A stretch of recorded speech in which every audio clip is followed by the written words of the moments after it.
The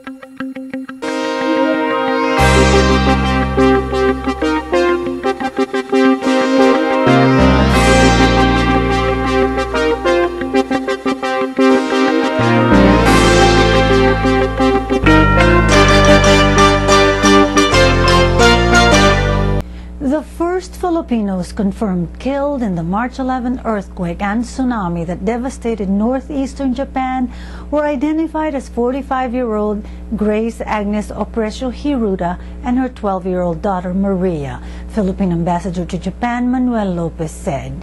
Lopez added that the identities of the mother and child were confirmed by Opresio's spouse, who is Japanese.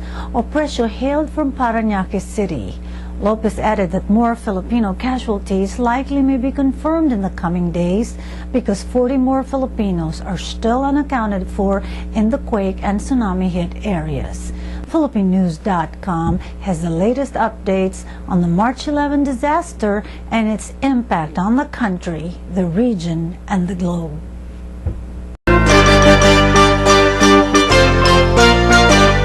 Philippine Ombudsman Mercedita Gutierrez lamented the House of Representatives vote to impeach her that will send her to trial at the Senate, but said she will continue performing her duties.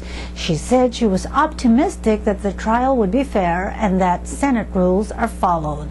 Unless she is convicted by the Senate, Gutierrez is to retire from her post in December 2012. The House voted to impeach Gutierrez for alleged betrayal of public trust due to the low conviction rates during her term as ombudsman and her alleged inaction on 5 high-profile cases. At a news conference March 22, Gutierrez said the development at the House was, quote, lamentable but expected, close quote. Get the full story in PhilippineNews.com.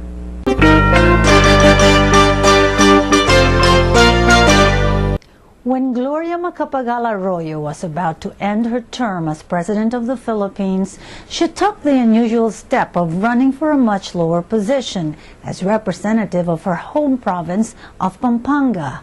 She, of course, won. Her critics said Mrs. Arroyo needed to stay in power to protect, quote, gains, close quote, she and her family had earned in her 9 years as president. And while no charges have been filed against her, there are strong indications that the wealth of her immediate family had risen substantially during her presidency. Accusations that Arroyo had amassed millions in unexplained wealth are not new. Practically every Philippine president has been accused of the same, stretching all the way back to General Emilio Aguinaldo. Part 1 of a special report on corruption and Philippine officials traces allegations from the earliest presidency in PhilippineNews.com.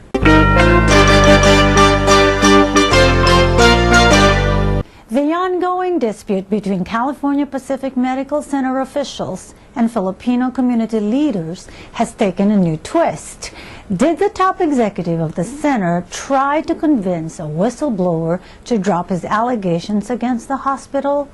That's what registered nurse and discrimination eyewitness Ronald Villanueva said in a press statement. Villanueva is a key witness in a bias case alleging that the manager did not want to hire Filipino nurses because patients complained that they couldn't understand the Filipino and other foreign nurses. CPMC spokesperson Kevin McCormick denied Villanueva's accusations and said the official involved met with Villanueva in good faith.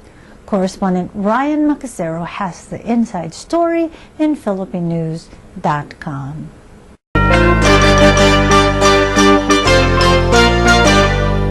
Residents of the northernmost town in San Mateo County can count themselves lucky. Daly City Police Department Chief Manuel Manny Martinez wants anyone with concerns about law enforcement to take it up with him directly.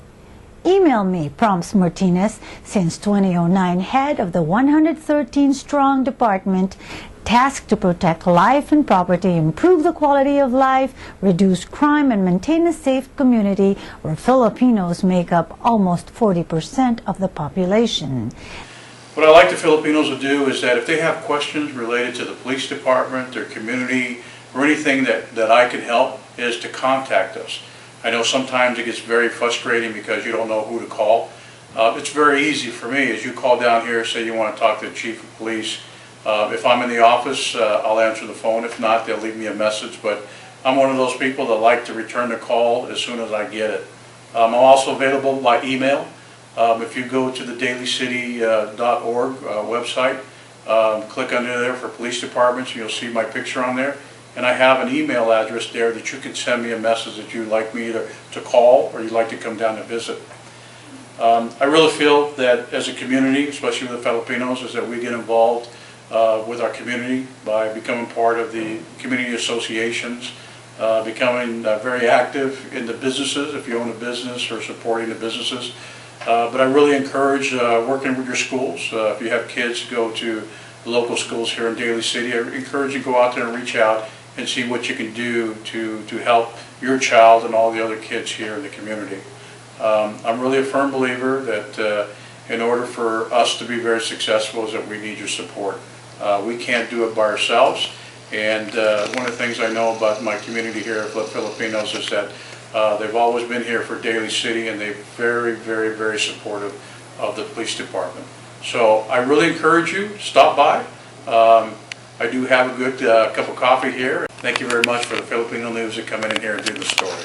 I really enjoyed them coming in here and making contact with me, especially with my officers and my civilian staff. They had a real good time taking the photos, and again, without them, we could not be very successful in doing what we do here in Daly City, and that's protecting the lives and property of the people and citizens of Daly City. Thank you.